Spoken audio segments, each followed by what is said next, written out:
Y'all, this is so country. I'm like loving it. And they come home with a cat.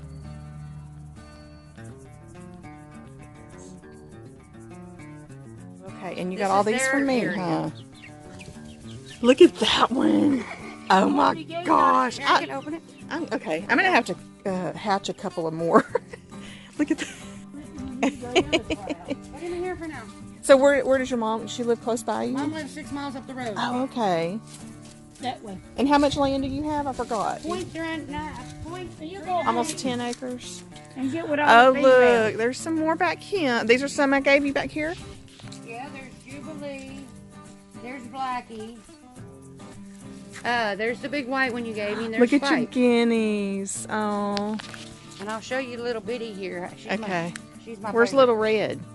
Little Red got murdered yesterday. No. Yes. There's little bitty. Did I give you that one? No. I didn't think so. I traded 2 roosters That's for her. what do they call that kind? A malted Bantam Cochin. Really? Yes. There's another name I was thinking, but I guess not. Oh, there's that one I gave. There's Spike. There's Oh the head my dude. gosh. That's Big Red. Oh, have all they this do. area. They've got a lot of room. So, do you lock them up at night? Okay, they go in by themselves. You got them trained. All the Good. little bitty. She's the only one that ain't figured out how to go into How to coop. do it. But this is Ever. Okay, Mom, I'm put trying him to in figure here out. I'm for trying to figure out my. You hatch these with your incubator? Mhm. Oh my God, that's a good little brooder box.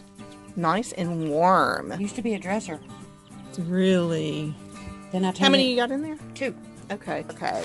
No big deal. Look Now, how come on. pretty. Now, come on. Are they pit bulls? These 2 big ones are. Wow. They don't mess with the chickens? No, they know better. Oh my goodness, I cannot believe that. Mom got another Americana. Yeah, but the 2 you brought That's me a went in here beautiful with dog those. right there. Look how pretty. They said she's aggressive. I think they're scared of the chicken. Well, Okay guys, that was a fun little chicken run. I love adventures. And coming out in the country like that and the bonfires, and that was fun. She's a friend that I met on, I actually have a Facebook page called Southeast Texas Chicken Poop for the Soul on Facebook, and she's one of my members, and she takes any roosters that I have that I need to find homes for, her and her mama. So right now I'm in Silsbee, Texas, and I'm making my way to Beaumont. I'm going to do some bulk prep shopping at Sam's and see what else I can find today. Okay, somehow I got turned to an antique shop. How fun is this? It's a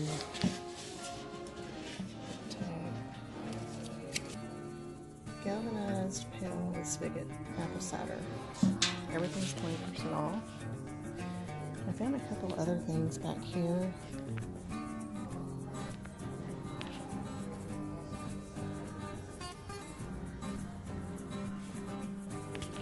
Bunch of old baking tools.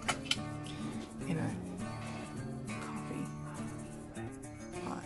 I was just talking to Tony about that this morning. If we didn't have electricity, how would we make coffee?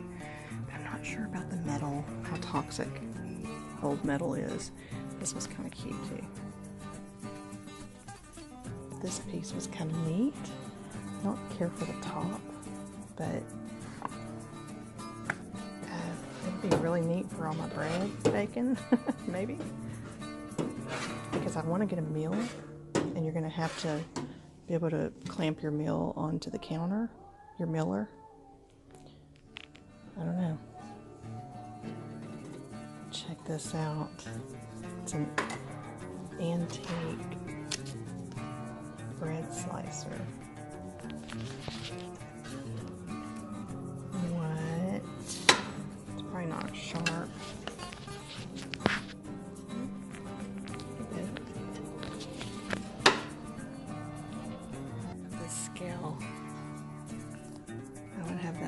kitchen. So it is $99.95, 20% off. I'm not going to spend that today, but it's cool. So cute.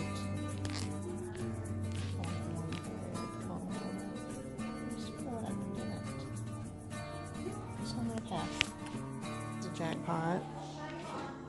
I'm kind of, as y'all can tell, I'm looking for bakery type stuff, kitchen stuff. Just don't know about all this metal. Big old scooper. I love these things.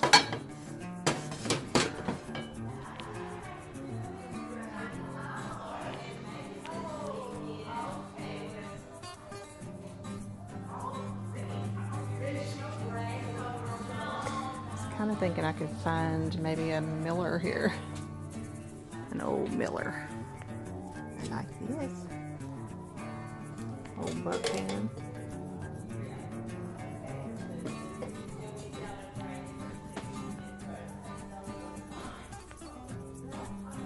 This is kind of cool. It's a chicken mold.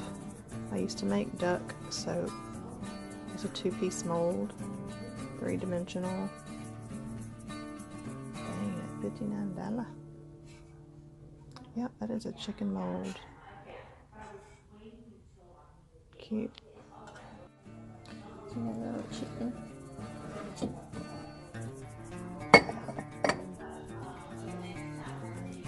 These old bowls are cool for mixing your bread.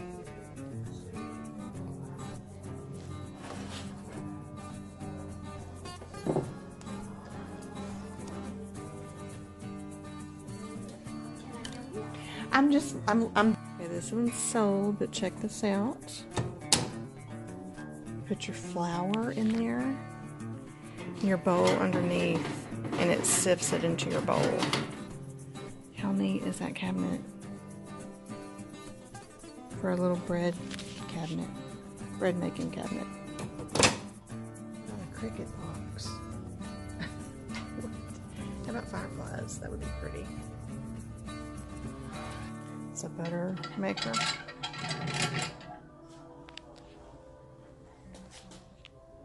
Daisy churn. I don't know what this thing is.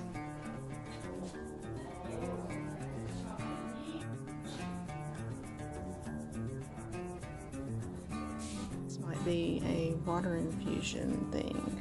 We could put fruit in there, maybe berries. I'm not sure.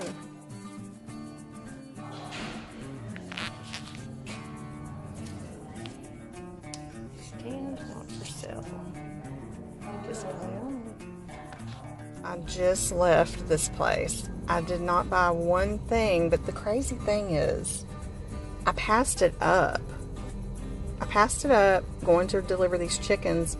I thought, oh, I'd love to go in there, but I'll never make it back over there because I got to go to Beaumont to Sam's. And then when I dropped the chickens off, I asked Jo, is there a feed store in Silsbee? And she said, yes, there is. So I put it in my map, and it brought me to this antique shop that I've been at. And I passed it up. I was like, that's not a feed store, though. But you know what? I really did want to go in there. So I literally backed up on the highway and turned in here. So y'all saw all the things I was looking at. And the two ladies in there ended up wanting to talk to me. One of them remembered the Candle Cottage, and they had this amazing commercial kitchen. They're wanting to start doing classes in. So I sat with them, and we visited about fermentation, about Jeune kombucha, and fermenting our foods, and the benefits, health benefits of it, getting back to the old way. And anyway, it may turn out that I'm able to come and teach a few classes on making it. I don't know, there was something to this. I do think God wanted me here today for some reason. We'll just have to wait and see what the plan is. Okay, my sound did not work here because I was using my selfie stick, but I was taking y'all to the laundry room, Sugar Baby's room, and I was showing you this rose. That's a rose I painted right there, and it just happened to be in the scene, and I noticed it, so I was telling y'all about my rose fetish that I have. But I wanted to take y'all in here. I was all excited to show y'all what I'm working on right now. I just put, I think 7 or 8, I added one to it, turkey eggs into the incubator. We're going to give it a shot at trying to hatch these. They have been doing the wild thing, but I don't know if they're old enough to know what they're doing yet. So we're going to try, and in a week I'm going to know if they're fertile or not, because you candle them and you can see the veins in the egg. You use a little flashlight, and so I'll come back on in about a week and let y'all know if they're fertile. Tony wants to build a colony up at their deer lease in Doss, Texas. It's about 45 miles from Fredericksburg. And anyway, I did circle where the air sacs were in most of them. 2 of them I couldn't really see. They weren't really transparent enough for me to see it, but they looked in the right place. So hopefully my toms know what they're doing. This is a flashlight that you use to candle them, and it's really cool. I'll candle them on camera with you guys. You can see the red veins in there if they are actively fertile. So I don't remember what I was saying right there. Who knows? But moving on, we're going somewhere else. Back into the kitchen. Oh, and then I saw this in the camera. And it's a message board. Drake and Tony leave for the deer lease every year in November, and me and Drake wrote back and forth to each other right here. He's going to be 21 December 30th, but I don't know how old he was when he wrote on this board, but I have not erased it ever. So it's been on there for about 5 years or more. It was really sweet. And they have to go to the hill to call us from the deer stand.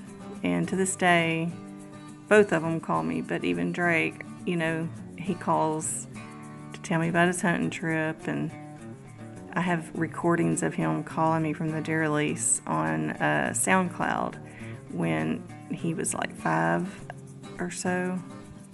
His little voice was so small and cute. Okay, so back to the kitchen. I wanted to show you guys my bread that I've been working on. This is about my 4th or 5th batch. I haven't had much luck getting it to rise well, but this time it's done pretty good. And I've been experimenting with a lot of different flours. This is a double batch. I finally doubled my batch, but I did it separately because I wanted to test white flour. I don't really want to ingest white flour, but I have a 50-pound bag in my freezer. So if we ever need it, and if I ever get an opportunity to bring it out of the freezer and dry can it, it's going to be in my prepper stash, you know. And so I just wanted to see if I could use my mother starter that I started with wheat, whole wheat, organic whole wheat, and leaven this bread with the white flour. I ended up mixing the 2 batches, so it's a double batch now, and it's definitely rising a lot more than it was. I scored it across the top with a very sharp knife. I have a really neat blade on the way. I'm going to show you guys that too when it gets here. And then this is my grandpa's skillet. I was trying to show y'all on here where he engraved his name and address and phone number into the lid. It used to hang in the Candle Cottage on display. You know, the Candle Cottage was a real nostalgic type atmosphere. Kind of my inspiration was Cracker Barrel gift shop, and it was hanging from the ceiling. But Tony and I cook in it. We still like our Salad Master pots because we were sold on those when we bought them because of the idea of the metal not being toxic in them. It's the same metal that the doctors implant in our bodies for surgeries and stuff. So we mostly cook on those. But hey, I'm going to try to keep this PG. If shiitake mushrooms hits the fan and we can't get out of our houses, my parents taught us how to rough it. I'm going to be cooking in this on a bonfire, baking bread in it. I promise you that. Here's some other flours that I'm looking into. There's a sprouted flour. I'm not sure that you can start a mother with it. I know you can use your mother to put into that and make a bread. I'm assuming it'll be kind of similar to an Ezekiel bread. But there is a flour on the market right now, fairly new, that I'm very intrigued by. And I'm going to keep y'all in suspense on this one because I want to learn a little bit more about it. And I literally would love to be a representative for them. I would. It's pretty amazing. So stay tuned. I'll bring more info on that as I gather more information on it. But definitely, you know, bread is so hard to digest, and I try not to eat bread anymore because I'm so uncomfortable when I eat it. But I do think I have found something that is digestible, healthy. It has not been touched. I mean, it's the cleanest grain in the world right now. So I have no idea what I'm talking about. Oh, I think I know what I'm telling y'all here. I did put some steam with it, but even though my warming jar is designed to proof bread, I was struggling trying to get it to rise. But I do think that double batching it helped. My warming jar is designed to proof bread. I found the instructions to it on low, and you set it on moist. That's dry, but you put it on moist. But I did go ahead and boil some water in the microwave for 2 minutes to add a little bit of steam in there, so that I think may be helping too. And I did put the dough last night in the refrigerator. I watched about 10 sourdough starter people last night. I'm trying so hard to get this, y'all, and I'm gonna get it. Anyway, this is Grandpa's skillet. I do think putting it in the refrigerator also gave it some time to rest and bind a little bit.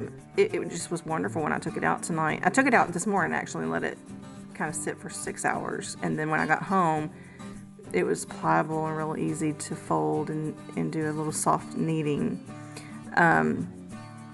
But anyway, back to Grandpa's skillet. This is my dad's, and it used to hang in the Candle Cottage in the ceiling.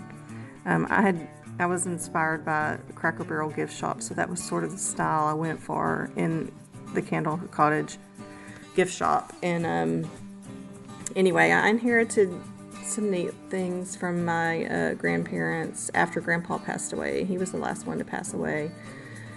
And we all got to pick out stuff. I have my Nana's antique couch. It's upstairs in Drake's room. And I have my great Meemaw's antique dresser. I'm hoping one day to use maybe in the salon if I ever get a bigger space.